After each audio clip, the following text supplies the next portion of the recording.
परिवार बंधुओं, एक किसान था,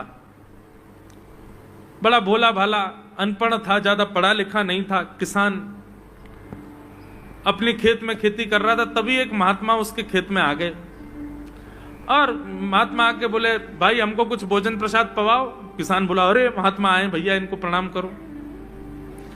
किसान ने उनको प्रणाम किया, प्रणाम करके महाराज उनको भोजन प्रसाद पवाया और कहा, महात्मा जी आप आए हैं, मुझे कोई गुरु मंत्र दे जाओ।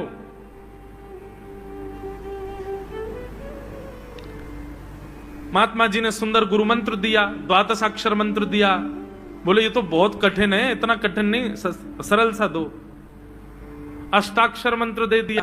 बोले ये भी कठिन है, कोई और सरल दे दो।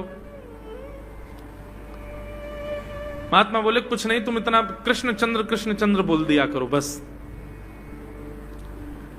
कृष्ण चंद्र बोले, हाँ इसी का नाम, जो यही तुम्हारा गुरु मंत्र है। इतना भोला बेचारा याद करने लगा, उसको याद ही नहीं होवे, कृष्ण चंद्र कृष्ण चंद्र कृष्ण चंद्र। अब भूल ना जाऊं इसके लिए बोलता रहता था 24 घंटे, कृष्ण चंद्र कृष्ण चंद्र कृष्ण चंद्र। अपने खेत में हल जोत रहा था, कृष्ण चंद्र बोल रहा था। इतने में उसकी पत्नी आ गई, अरे सुनो तुम्हारे लिए भोजन लाई हूं, जल्दी कर लो। बोले कृष्ण चंद्र कृष्ण चंद्र। पत्नी पीछे लग गई, पीछे, भोजन तो कर लो, रोटी तो खा लो, ठंडी हो जाएगी। बोले अरे तू पीछे मत पड़, मैं भूल जाऊंगा, गुरुजी ने मंत्र दिया मुझको। पत्नी बोली, अच्छा एक काम करो, आप भोजन कर आओ, तब तक आपके नाम को मैं रट लेती हूं, मैं उसको संभाल लूंगी, पर जैसे ही आप आओगे फिर आपको सुना दूंगी, आप कर लेना। वो ठीक है। बोले क्या बोलना है? बोले कृष्ण चंद्र। पत्नी बोली ठीक है। अब कृष्ण चंद्र बोलने लगी पत्नी, कभी कहीं जाए कभी कहीं जाए, कुछ करे। वो कृष्ण चंद्र बोलते बोलते घसीटे चंद्र हो गया। लौट करके अपने पति के पास, पति बोल, हाँ वो मैं भोजन कर लिया, जल्दी गुरु मंत्र सुना दे मुझको, क्या था मैं तो भूल गया। बोले घसीटे चंद्र। वो उसी से ही हल जोतने लगा, घसीटे चंद्र घसीटे चंद्र घसीटे चंद्र। आकाश में वैकुंठ में बैठे हुए वैकुंठनाथ भगवान प्रसन्न हो गए और प्रसन्न होकर के बोले, लक्ष्मी जी हम जा रहे हैं। बोले कहां? बोले एक किसान का उद्धार करने जा रहे हैं, उसको वैकुंठ लेके आएंगे।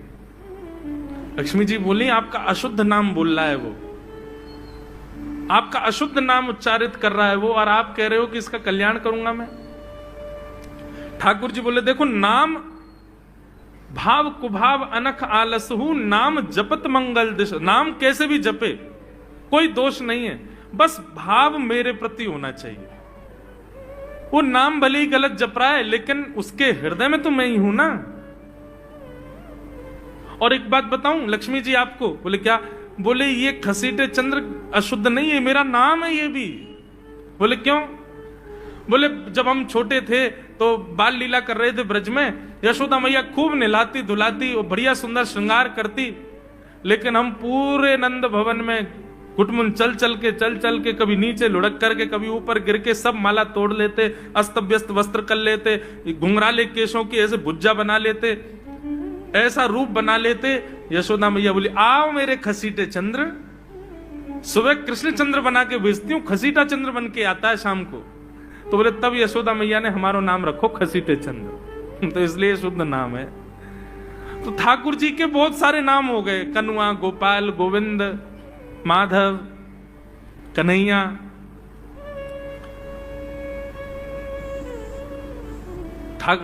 यशोदा जी का प्रिय नाम है कन्हैया। मैया लाल जी को इसी नाम से पुकारती है। ठाकुर जी अब धीरे धीरे 3.5 वर्ष के हो गए, और जैसे ही 3.5 वर्ष के भय महाराज, मानो जैसे उनके शरीर में स्प्रिंग एक्टिवेट हो गई हो। इतना ऊधम मचाते हैं, इतना ऊधम मचाते हैं, पूरी गोकुल की नाक में दम कर रखा ठाकुर जी ने। यशोदा मैया ने लाल जी को नूपुर पहना रखे। सवेरे जैसे ही ठाकुर जी उठते हैं, नूपुरों की आवाज आती है तो यशोदा मैया तुरंत रसोई घर से दौड़ के जाती है लाला के पास। लेकिन ठाकुर जी इतने चतुर हैं, यमुना तट पर जाते हैं और नूपुरों में बालू भर लाते हैं कि कल नूपुर आवाज नहीं करेंगे, सुबह उठ के हम घर से भाग जाएंगे कहीं और, मैया को पता ही ना चलेगी। ऐसा उधम मचा में श्री सुखदेव जी वर्णन कर रहे हैं, श्रृंग्यग्निडम शशि जल द्विज कंटकेभ्य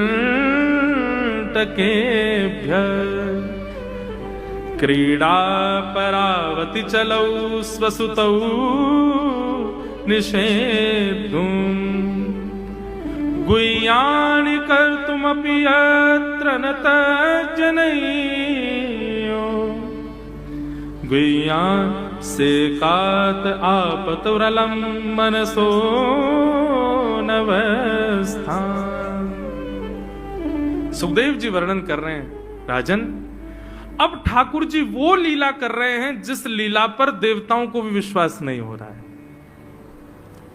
ऐसी लीला ठाकुर जी कर रहे हैं कि किसी को भरोसा ही नहीं हो रहा कि जगत नियंता जगदाधार ये कर सकता है। बोले ठाकुर जी क्या करते हैं? बोले ये मत पूछो क्या करते हैं, यो कह रहे हैं क्या नहीं करते। जो माता पिता अपने बालकों को बहुत उद्यमी समझते हैं, बहुत बड़ी कृपा है ठाकुर जी की कि आपके घर ठाकुर जी जैसे उद्यमी बालक नहीं है। ऊधमों के सिरमौर हैं ठाकुर जी। कैसा उधम मचाते हैं? बोले श्रृंगी। नहा धो करके ठाकुर जी सवेरे तैयार होते हैं, सबसे पहले गैयाओं के पास जाते हैं। मैया कहवे लाला नहा धो के सबसे पहले गैयान को प्रणाम करवे जा, गैयान को स्पर्श कर फिर कछु करियो। ठाकुर जी गैयाओं को प्रणाम करने जाते हैं। जैसे ही देखते हैं कि कोई गैया बैठी है, सो ठाकुर जी कहें अरे अरे मैया या गैया को आलस आ गयो, या को आलस दूर कर दूं। सो बैठी हुई गैया के ठाकुर जी सींग पकड़ लेते हैं और सींग पकड़ करके अपनी ओर खींचते हैं। दूसरी तरफ से सींग बलराम जी पकड़ लेते हैं। अब ऐसे सींग पकड़ करके ऐसे ऐसे गैया के सींग हिलाते हैं। अब बैठी रहती गैया थोड़ी देर तो कोई बात नहीं, जैसे जोर जोर से हिलाना प्रारंभ करते हैं सो ही गैया खड़ी हो जाती है। और जैसे गैया खड़ी होती है ठाकुर जी लटक जाते हैं सींगों से। अब ठाकुर जी को तो बढ़िया झूला बन गया, गैया की सींगन पर झूल रहे हैं। थोड़ी देर तो गैया इधर से उधर ठाकुर जी को झुलाती रहती है, लेकिन थोड़ी देर बाद जैसे ही ठाकुर जी की पकड़ कमजोर होती है, गैया को पता चल जाए कि अब लाला गिरवे वार हो है। तो गैया भी इतनी चतुर कि वो गोबर में ही जाके खड़ी हो गए। ठाकुर जी के इन्हें आगे कुछ चल, मैं गोबर में है जाऊंगा। गैया के ना अब तो मैं यहीं खड़ी रहूंगी, तुम गोबर में ही गिरो। और सो ही ठाकुर जी को हाथ छूट जा, मैया मैया बचाइयो, देख जे गैया मुझको गोबर में फेंक रही है।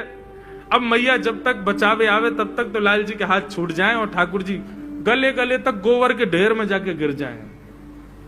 पर यशोदा मैया निकाले, कितनों सजाए लो, कितनों हे लाला तू वैसे ही कारो, ऊपर ते मैं तो को बढ़िया सुंदर बना के रखूं, लेकिन तू घूम फिर गया गोबर में ही आके चौं खेले। मोकू तो लगे तू पूर्व जन्म को सूकर दिखे। ठाकुर जी मंद मंद मुस्कुरा रहे, हाँ मैया जे बड़ा भगवान को अवतार भयो ना, जाने पृथ्वी की रक्षा करी हिरण्याक्ष थे। भैया बोली हाँ वो मैं ही तो हतो, मैं जय जय हूं मैया, वो बड़ा भगवान ही जय जय, वही जय जय तेरे यहाँ लाला बन के आयो है। यशोदा मैया के बातन ने मत बनाए कर, नेक नेक बड़ो है क्यों बोल वो सीखो, ऐसी बात बनावे, जय जय बोले अपने आप पे, नहावे धोवे है ना है, मोह पहुंचे ना है, मैं जय जय हूं। ऐसी मधुर लीला ठाकुर जी कर रहे हैं। आकाश में 33 कोटि देवता ये लीला देख करके अपने नेत्रों पर विश्वास नहीं कर रहे। ऐसे मधुर ठाकुर जी। श्रृंगी अग्नि द्यमष्टि। एक दिन नंद भवन में गैया ब्याह गई। जैसे ही गैया ब्याई, ठाकुर जी जैसे ही गैया ब्याती है तो ठाकुर जी वहीं खड़े हो जाते हैं। और बंधुओं शास्त्रों में आज्ञा है कि गाय जब ब्याह रही हो, बछड़े को जन्म दे रही हो या बछिया को जन्म दे रही हो, उस समय गैया जो होती है वो दो मुखी हो जाती है। एक मुख तो सामने है, और जब जन्म देती है तो बछड़ा या बछिया उसका मुख जब बाहर आता है तो दो मुखी हो जाती है। ऐसी दो मुखी गैया की जब आप परिक्रमा करते हो तो पूरे ब्रह्मांड की परिक्रमा का फल प्राप्त होता है।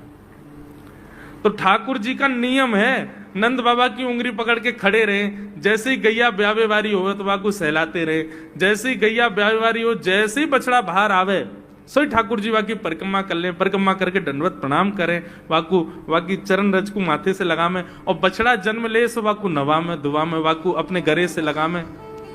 एक दिन ठाकुर जी जोर जोर से रोने लगे। बछड़ा जैसे ही जन्म लियो बछड़ा ने, ठाकुर जी रोने लगे। नंद बाबा शांत करा में नहीं माने, बलराम जी ने शांत करायो नहीं माने। यशोदा मैया गोद में लेके बैठी, बोले लाला का भयो, तू रो क्यों रोए? बोले मैया मेरे संग बहुत बुरा भयो। यशोदा मैया बोली कहा भयो? बोले गैया के बछड़ा ने जन्म लियो। मैया बोली तो वाह बछड़ा को मैंने मुंह खोल कर देखो वाह के सबरे दांत निकले आए।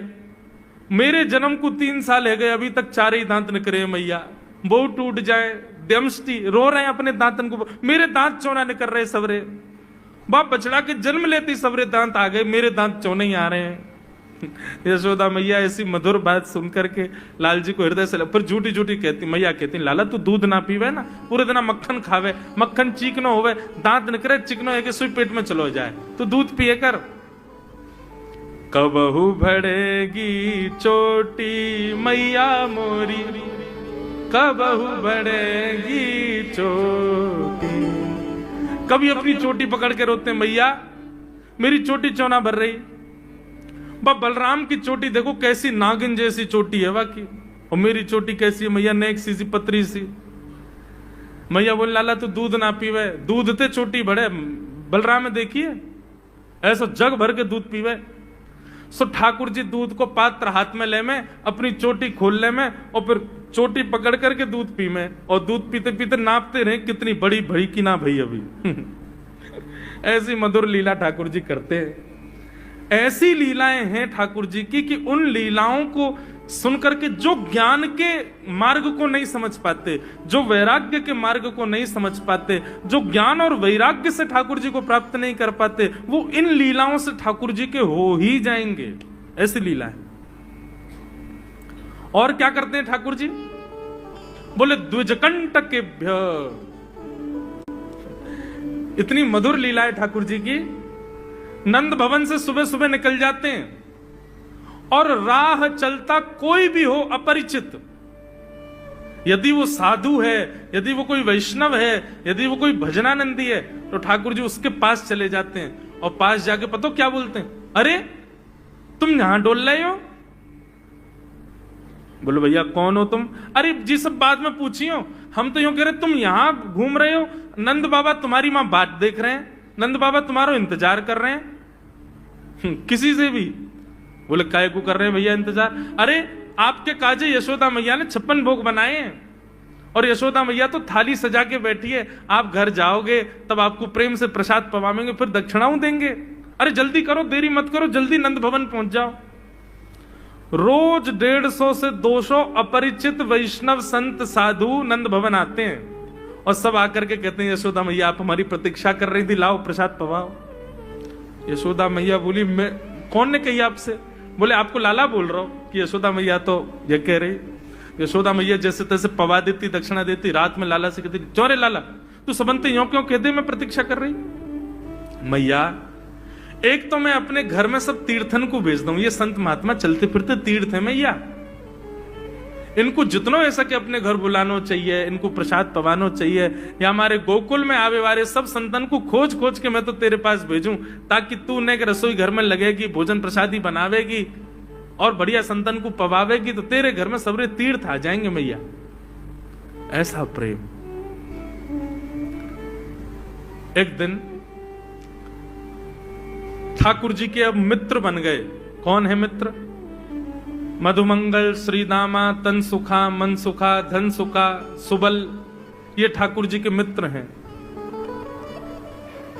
एक दिन ठाकुर जी अपने सब मित्रन के संग बैठे और मित्रों के संग बैठे हुए ठाकुर जी बोले भैया कल से हम लोग सब यज्ञ करेंगे। मधुमंगल, श्रीदामा बोले क्यों लाला यज्ञ क्यों करेंगे? अरे नंद बाबा रोज अग्निहोत्र करें। मैंने उनसे पूछी अग्निहोत्र करवे ते कहा हुए, तो नंद बाबा बोले अग्निहोत्र करवे ते मन चाही वस्तु प्राप्त हो जाए, अग्निदेव प्रदान करें। ठाकुर जी के सब सखा बोले लाला तू कायू को करेगो अग्निहोत्र? बोले अग्निहोत्र करेंगे, अग्निदेव को प्रसन्न करके कहेंगे हमारी सुंदर सी बहू आ जाए, बस हमारा ब्याह हो जाए। अग्निदेव की प्रतीक्षा करेंगे, अग्निदेव को प्रतिष्ठान करेंगे। सब श्रीदामा मधुमंगल 3.5 वर्ष के ठाकुर जी, सोचो 3.5 वर्ष के ठाकुर जी, सखा कितने बड़े बड़े होंगे। नेक्स्ट से सबरे सखा बैठ गए, सूखे पत्ता इकट्ठे करके अग्नि प्रज्वलित कर ली, सूखे पत्तान को चूरो बना के आपस में बांट लियो। ठाकुर जी आचार्य बन के बैठ गए और बोले सुनो मैं मंत्र बोलूंगा और जैसे ही कहूं स्वाहा सबरे डालियों। और नेक भी यदि तुमने चूक करी ना, नेक भी मैंने स्वाहा बोली और तुमने नहीं डालो, तो फिर मोते मत कहियो। यदि तुम्हारी पत्नी कांडी आ जाए, एक हाथ लूली आ जाए, लंगड़ी आ जाए, तो समय पर स्वाहा करना पड़ेगा। सब ग्वाल बाल बोले जो कहेगो लाला सो करेंगे, तू करवा। ठाकुर जी ओम नम नम नम स्वाहा, सब स्वाहा, सब एक संग डालते। हे श्री रामा तू देरी ते डाले, देख लियो लंगड़ी आ जाएगी तेरी बहू, अग्निदेव को प्रसन्न करो। इस प्रकार ठाकुर जी सब ग्वाल बालों के संग खेलते हैं। ग्वाल बाल बोले लाला यज्ञ तो है गयो, अब ब्राह्मणन को भोजन के काजे बुलाओ, यज्ञ के बाद ब्राह्मण भोज होना चाहिए। सोई ठाकुर जी अपने सब ग्वाल बालों की उंगली पकड़ करके पूरे गोकुल में जाते हैं, ब्राह्मणों के घर जाकर के कहते हैं आज नंद भवन में बढ़िया उत्सव भयो है, बढ़िया यज्ञ भयो है, भोजन के काजे शाम को आपको परिवार सहित आनो है। सबन को निमंत्रण दिया मैं। अब महाराज नंद भवन से जब निमंत्रण आता है तो ब्राह्मण लोग ब्राह्मणी से कहते हैं कि आज चूल्हा मत जलाना। क्यों? अरे नंद भवन में भोजन की सूचना मिलती है तो 3 दिन से भूखे रहते हैं ब्राह्मण। क्यों? इतना खवाएंगे नंद बाबा, इतना खवाएंगी यशोदा मैया कि पेट भर जाएगा, 2 दिन तक भूख भी ना लगेगी, इतना भोजन करना पड़े। ए ब्राह्मणी चूल्हा मत जलाई, और सुन नमक को पानी और दे दे। नमक को पानी पी पी करके भूख बढ़ाते हैं अपनी। बोले शाम को जाएंगे और बढ़िया चकाचक महाराज 56 भोग पाएंगे। शाम का समय हुआ, सैकड़ों हजारों ब्राह्मण आकर के नंद भवन के बाहर खड़े हो गए। यशोदा मैया ने अटारी से जैसे ही देखा इतने सारे ब्राह्मण, यशोदा मैया उतर करके आई, बोली आओ भगवान पधारो, सबन को जय श्री कृष्ण, सबन को प्रणाम। जे बताओ आज मेरे द्वार पर आप सबन को एक साथ आने को कारण कहा है? किसी को निमंत्रण देकर के और फिर पूछो कारण क्या है, बड़ा अजीब लगता है। किसी को आपने बुलाया भोजन पे, वो बेचारा आ गया, फिर आपको बताओ भैया कैसे आए, कितना अजीब लगे। ब्राह्मण बोले मैया तुम हम तो पूछ रही हो या बात है? अरे सवेरे तो भूखे प्यासे बैठे हैं, जल्दी भोजन पवाओ। आपके यहाँ यज्ञ भयो, यज्ञ की पूर्ण आहुति की प्रसादी पावे आए हैं, और काई क्यों आए हैं? यशोदा मैया बोली कौन सा यज्ञ, कब भयो यज्ञ, कौन सी पूर्ण आहुति? ऐसा कछुना भयो हमारे यहाँ, आप लोगों को कोई गलत जानकारी मिली है? कौन ने कही आपसे? ब्राह्मणों के नेत्रों में आंसू आ गए। बोले मैया एक तो हम सवेरे से भूखे, ऊपर से ब्राह्मणी से मना और करे आए कि तू चूल्हा मत जलाइयो। ब्राह्मणी भी बात निहार रही है कि डिब्बा में लेके आएंगे हमारे काजे भी भोजन। खाली हाथ गए तो ब्राह्मणी डांटेगी अलग, मैया तेरो लाला सवेरे सवेरे आयो और सब ग्वाल बालन के संग आके हमसे कह के गयो यज्ञ भयो, यज्ञ की पूर्ण आहुति में भोजन करवे सबन को आनो है, हम तो यही मारे चले आए। यशोदा मैया बोली या लाला ते कैसे बचूं मैं, पूरे दिन कम से कम 2-2.5 हजार लोगों को निमंत्रण ऐसे ही देते रहे। यशोदा मैया बोली आपकी व्यवस्था करूं, लेकिन पहले यार लाला को तो देखूं मैं, है कहां ये? नंद भवन के पीछे बगीचा में ठाकुर जी अपने सब ग्वाल बालन के संग खेल रहे। यशोदा मैया गई, जाकर के बुलाए, ए लाला ओ कन्हैया यहां पे आ। ठाकुर जी ने जैसी देखी यशोदा मैया बुला रही है, लेकिन यशोदा मैया के संग जे कौन खड़े हैं? ए श्रीदामा मधुमंगल। बोले हाँ ये तो सांची में आ गए सबरे ब्राह्मण, हम तो ऐसे खेल खेल में निमंत्रण दे के आए इनको। मैया बहुत मारेगी भैया, मैं अकेला नहीं जाऊंगा, तुम भी चलो मेरे संग, यदि मुंह में एक थप्पड़ पड़ो तो तुम मुंह पड़वाऊंगा, मैया बहुत मारेगी आज। और मधुमंगल श्रीदामा जबरदस्ती उनको हाथ पकड़ के ठाकुर जी ले गए। हाँ मैया बता कहा कह रही? मैया ने कान पकड़ो, है रे लाला जो जो बड़ो है तो जा रहा हो, तेरे उधमन की सल ना है पड़े। काकियो तेने? बोले काकियो मैंने, ये सब कौन है? मोह का पतो कौन है? मैं ना जानू मैया इन्हें। बोले जे सब रे ब्राह्मण है हमारे गोकुल के, और सब यूं कह रहे हैं तेने इनके घर जाके इनको सबन को निमंत्रण दियो, यूं कहीं हमारे यहाँ यज्ञ भयो आकर के आप सबन को भोजन पानो है। मैया तेरी सौगंध खा के कह रहा हूं, मुझको तो जीव ना पता इनको घर कौन सी गली में, झूठ बोल रहे हैं सब रे, मैंने निमंत्रण ना दियो। ब्राह्मण सब बोले मैया देखो कैसे सफेद झूठ बोल रहे हैं आपके आगे, मैया बोली सच बता, तेने निमंत्रण क्यों दियो? तब ठाकुर जी बोले मैया बताऊं? बोले बता। बोले हम खेल खेल को यज्ञ कर रहे, वाह यज्ञ में सामग्री नहीं, वाह यज्ञ में मंत्र बोलवे वाले भी ना है, वाह यज्ञ में कोई ब्राह्मण भी ना हो, हम आपस में ही सब यज्ञ कर रहे। भाई यज्ञ के बाद ये मधुमंगल बोलो ब्राह्मण भोजन होना चाहिए, तो हमने इन ब्राह्मणों को न्योता दे दियो। मैया बोली अब ये ब्राह्मण आगे कहां पवाऊं? बोले मैया देख सीधी बात है, या में ज्यादा चिंता करने की कोई बात ही ना है। जब बिना मंत्र के, बिना ब्राह्मणन के, बिना यज्ञ सामग्री के हमारो यज्ञ है सके, तो ऐसे ये भी खाले खाली दोना लेके बोलते हैं हाँ भाई रसगुल्ला बहुत बढ़िया बनो है, ये देखो ओ हो मोहन थार तो बहुत ही बढ़िया बनी है, सब्जी ते पूड़ी कितनी बढ़िया लग रही है, खाली पत्तल लगा दे, खाली दोना लगा दे, और भाव से ये लोग भी पालेंगे है क्यों भोजन, भाव को यज्ञ भाव को भोजन। ब्राह्मणों को बंधुओं गुस्सा, ठाकुर जी की लीला पे किसी को क्रोध नहीं आता, सब हंस जाते। पर यशोदा मैया आधी रात में रसोई बनाती है, सब ब्राह्मणों को पवाती है, और इतना बनाती है कि उनके घर भिजवाती है। मैया बोले लाला इतना काम करावे। बोले मैया तू बैठी बैठी ना मोटी है गई है, या हमारे मुंह को लगे, तू पूरे दिन लगी रहकर रसोई में कचू कचू बनाती रहकर। ऐसी ठाकुर जी की मधुर लीला। बंधुओं, भगवान ने चोरी क्यों की? अभी तक चोरी शुरू नहीं हुई ठाकुर जी की। अब ये चोरी का प्रसंग कैसे प्रारंभ होता है? एक दिन ठाकुर जी अपने ग्वाल वालों के संग खेल रहे थे, तो ठाकुर जी ने ऐसे खेल खेल में श्रीदामा को धक्का दिया, श्रीदामा गिर गया, बहुत जोर से रोया। ठाकुर जी बोले अरे भैया शांत है जा, लग गई लग गई, अरे ठीक है अब शांत है जा, लेकिन श्रीदामा शांत नहीं हो गए। ठाकुर जी बोले तुम कैसे हो? गोकुल में रह में हम, गोकुल को मतलब है जहां हर घर में 1000 गैया, उसका नाम है गोकुल। इतनी गैयान को दूध घी दही सब हमारे घर में होवे, अरे खा पी के न बढ़िया अपनी शरीर को बनाओ, खेल खेल में लगती रहे, इतना रोवे को कहा मतलब है? तो श्रीदामा क्रोध में भर के बोला तू तो राजा को बेटा है लाला, तो को मक्खन खावे को मिले, घी खावे को मिले, दही पीवे को मिले, हम लोग तो बेचारे गरीब ब्रजवासी हैं, हम लोग जितना दूध घी दही बनावे सब कंस के लोग ले जामे हमारे यहां से।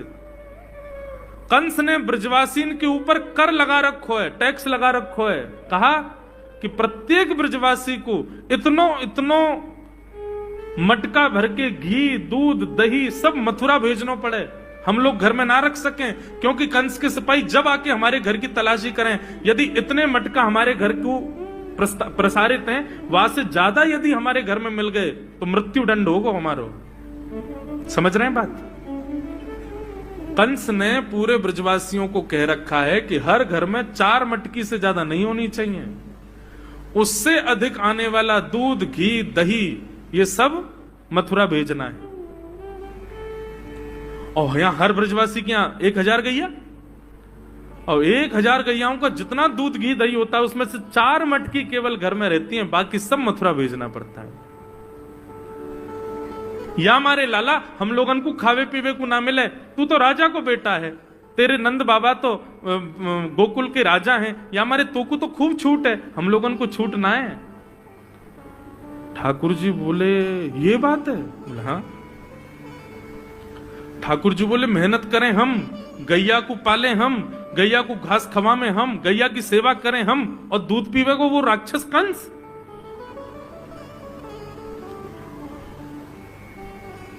अब तो मैं छोटा हूं, मेरी बात कोई मानेगा नहीं, लेकिन प्रलय तो अब लानी पड़ेगी। और कैसे लाएंगे?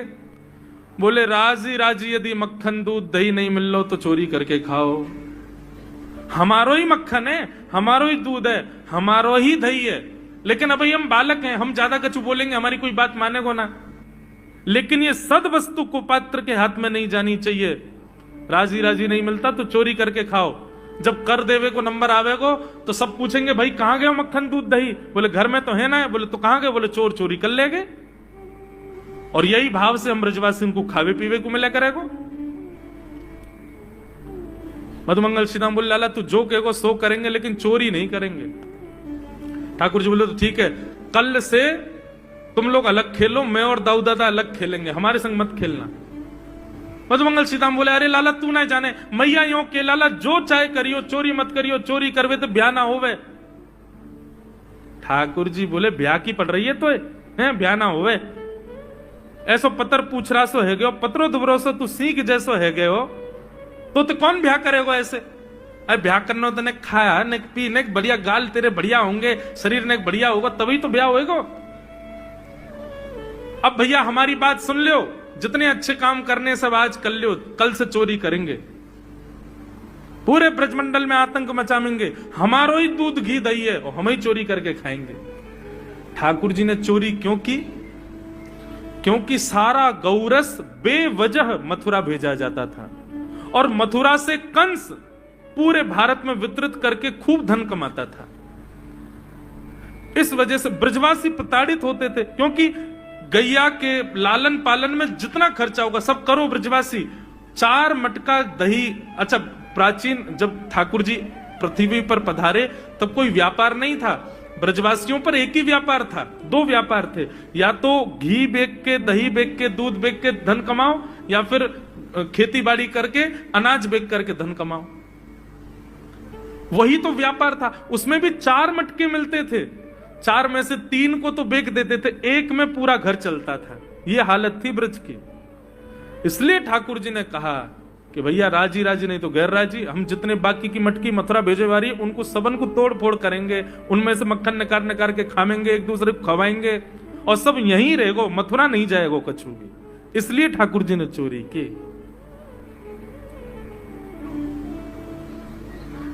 ठाकुर जी बोले प्रैक्टिस मेक्स मैन परफेक्ट। सबसे पहले प्रैक्टिस अपने घर में ही कर लें कैसे करनी है चोरी। सो अगले दिन ठाकुर जी सवेरे उठे, देखने लगे यशोदा मैया देख तो नहीं रही, और ठाकुर जी चुपचाप गए महाराज जहां पर सारे मक्खन दूध दही रखे, वहां पहुंच गए गौरस भंडार में। और गौरस भंडार में एक मटकी के ऊपर से ढक्कन हटाए करके जैसे ही ठाकुर जी ने हाथ बोर के पानो प्रारंभ किया, सामने एक खंबा था, उसमें मणि लग रही थी। आज पहली बार 3.5 वर्ष की आयु में ठाकुर जी ने अपना प्रतिबिंब देखा, पहली बार अपने आप को देखा दर्पण में। बंधुओं, बच्चों को शीशा नहीं दिखाते, छोटे बच्चों को तो दिखाते ही नहीं, और 3-4 वर्ष तक भी बालक को अपनी शक्ल थोड़ी देखता है वो। अब इसके पीछे कारण बहुत सारे बताए जाते हैं, परंतु हमें तो लाल जी से मतलब, लाल जी का क्या है? ठाकुर जी ने जैसे ही प्रतिबिंब में अपने रूप को देखा, अपने रूप को देख करके ठाकुर जी बोले, हो तू भी आयो यहां चोरी करवे? अपने आप से ही बात कर रहे हैं ठाकुर जी। अरे मैंने कही तो हती अपने अपने घर में चोरी करनी है, तू दारी के मेरे घर में आगो चोरी करवे? ठाकुर जी अपने प्रतिबिंब से बात कर रहे हैं। अब गौरस भंडार में ठाकुर जी की आवाज गूंज रही थी और वो गूंजते हुए रसोई घर में जा रही थी। रसोई में मैया ने सुनी, बोले ये लाला कहां थे बोल लो है, उठ गयो कन्हैया, मुझको पतो भी ना चली, नूपुरन की आवाज ना आई।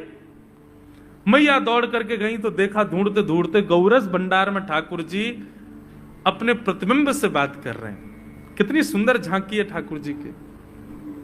ठाकुर जी मक्खन पा रहे हैं।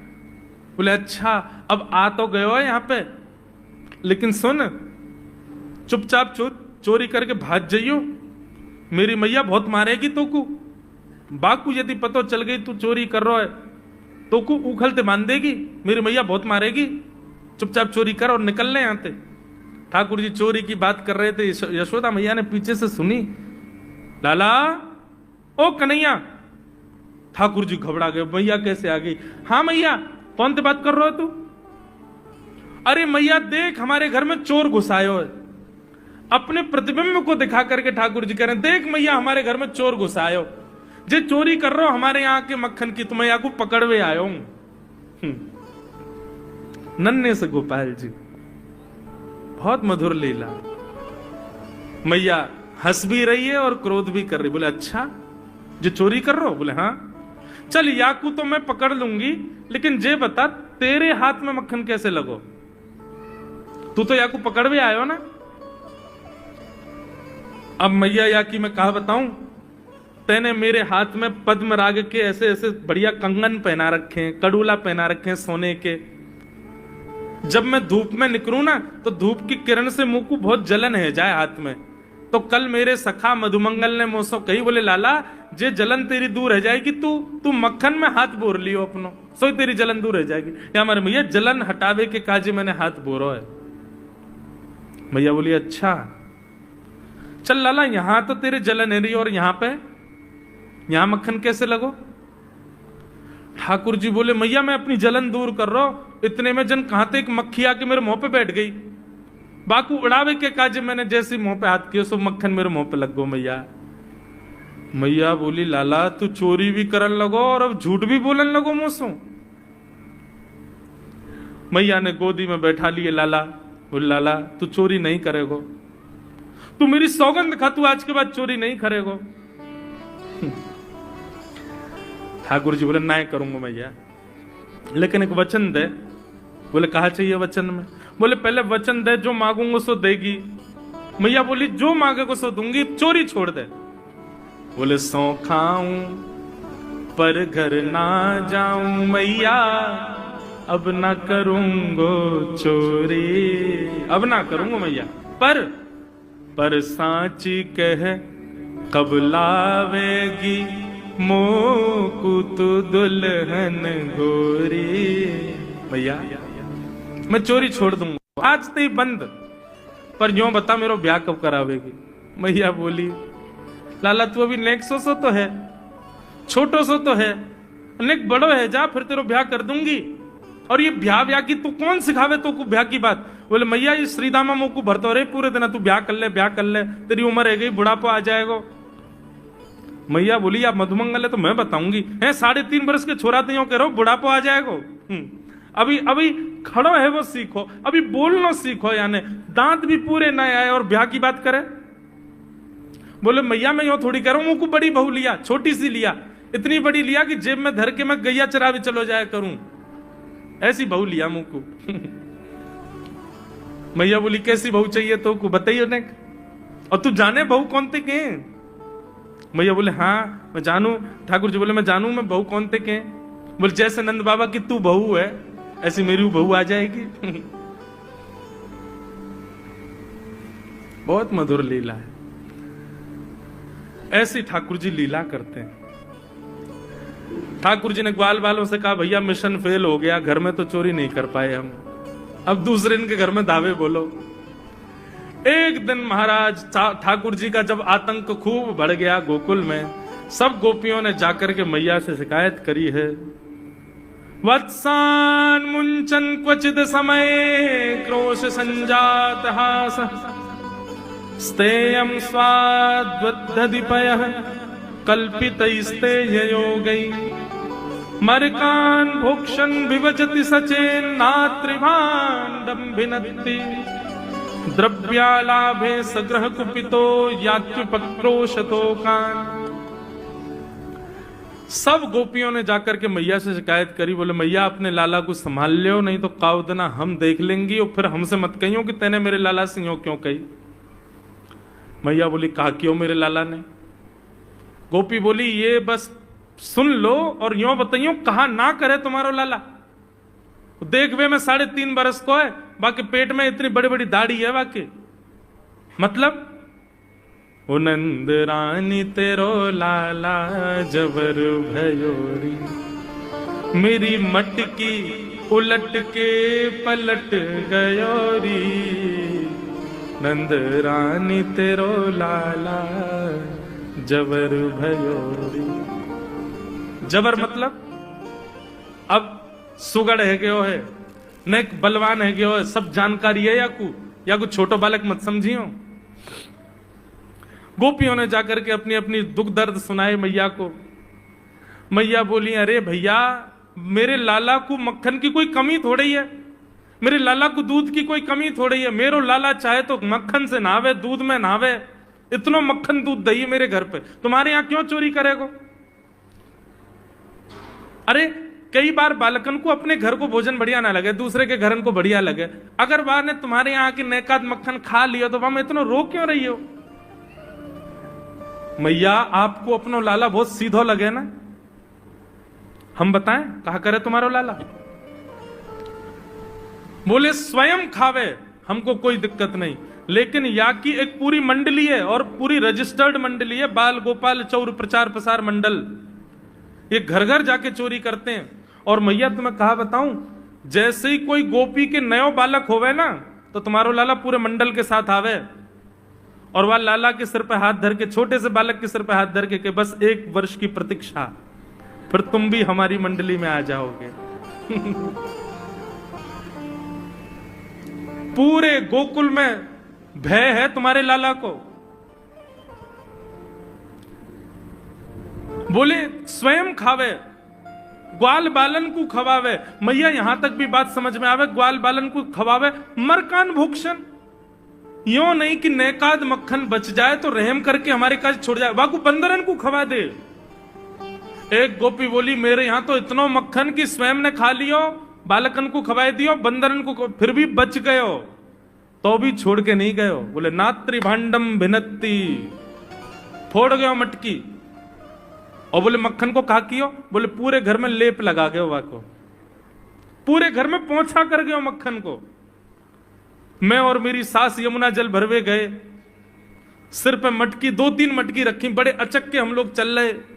हमें कहा पतो ही कि हमारे घर में मक्खन चीकने के लेप है गयो।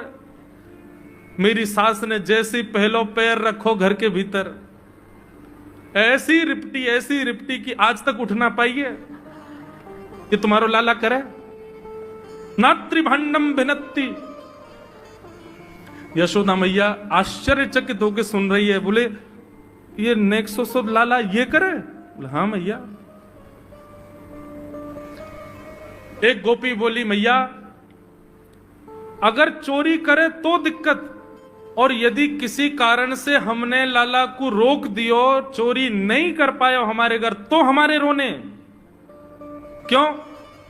बोले चूल्हा में ते कोयला लेके आवे और वह घर के बाहर एक हवा बना जाए, और यो के अब जब तक या घर से मक्खन नहीं मिलेगा, या के घर के लोग भूखे रहेंगे, और इन लोगों को भोजन छुड़वाने की जिम्मेवारी हमारी। बोले कहा करे फिर? बोले मैया भोजन बनना होगा, चूल्हे पे भोजन रखो रहे, तो ग्वाल बाल सब ताकते रहे कब भोजन बनने को समय आवेगो। जैसे ही कछु और काम करवे के काजे गोपी ने कुट के जावे, तो कहो तो बाकी कढ़ैया में खूब सारो पानी डाल जाएंगे, सब्जी ना बन पावेगी, आटे में नमक फेंक जाएंगे। एक गोपी बोली मेरे यहां जो कियो वो तो कोई के यहां ना कियो होगो। बोले कहा? बोले मेहनादी निवास्तव, मेहनादी निवास्तव। क्या किया? बोले मैया 3 दिन तक प्रयास कियो तुम्हारे लाला ने, मेरे घर से चोरी नहीं कर पायो, तो टेढ़ी सी नजर करके बोलो कल तेरे घर में सब लोग भूखे रहेंगे, भोजन ही नहीं बनेगा तेरे यहां। मैंने कि लाला चल बात मत बना, भग जाए तो चल। और मैया माने वो कर दियो। बोले कहा कियो? बोले सवेरे सवेरे ब्रह्म मुहूर्त में हम लोग अन के उठवे से पहले तुम्हारो लाला आ गयो, और कोई पहले बंधुआ रसोई कोई अंदर कमरे में नहीं, चौक में ही चूल्हा, वहीं बैठ करके सब बनाते खाते। बाहर चौक में चूल्हा के ऊपर आके बैठ गए, अपनी धोती वोती उतार दई और सब वहीं करे आयो। मैं अनादि निवास्तव। ये बात जैसे ही यशोदा मैया ने सुनी, बोले नहीं नहीं नहीं नहीं, झूठ बोल रही हो, मेरो लाला ऐसा ना कर सके। परीक्षित जी कथा सुनते सुनते बोले जय जय सुखदेव जी, क्या ये सत्य है? ठाकुर जी ने ऐसा किया? सुखदेव जी कहते हैं कुछ बातें सत्य हैं, कुछ गोपियां जबरदस्ती लगा के बोल रही हैं कि कहीं मैया डांटवे के काजे लाला को हमारे सामने बुला दे और हम लाला को दर्शन कर लें। ये गोपियां उल्हाने लेकर के लाला को देखने आई हैं। इनमें से कुछ बातें तो सत्य हैं, पर ये सब बातें इतनी सत्य नहीं है। ये सब तो जबरदस्ती गोपियां बोल रही हैं। क्यों? ताकि मैया नाराज हो जाए और लाला को हमारे सामने अभी डांटे तो रूठे भय लाला को मुख हम देख लेंगे। बहुत सारी लीलाएं हैं, मैंने कई तो अभी बताई नहीं है। इतने मधुर मधुर लीला ऊधम करते हैं ठाकुर जी। इस प्रकार ठाकुर जी पूरे ब्रजमंडल में गौ रस को चोरी करते हैं। वास्तव में मक्खन नहीं, ब्रजवासियों के मन को चुरा रहे हैं ठाकुर जी। सबकी एक ही आशा है, श्री कृष्ण श्री कृष्ण श्री कृष्ण। सुबह से शाम तक पूरा ब्रजमंडल केवल कृष्ण को देखने के लिए जीता है। ऐसी ठाकुर जी की मधुर लीला।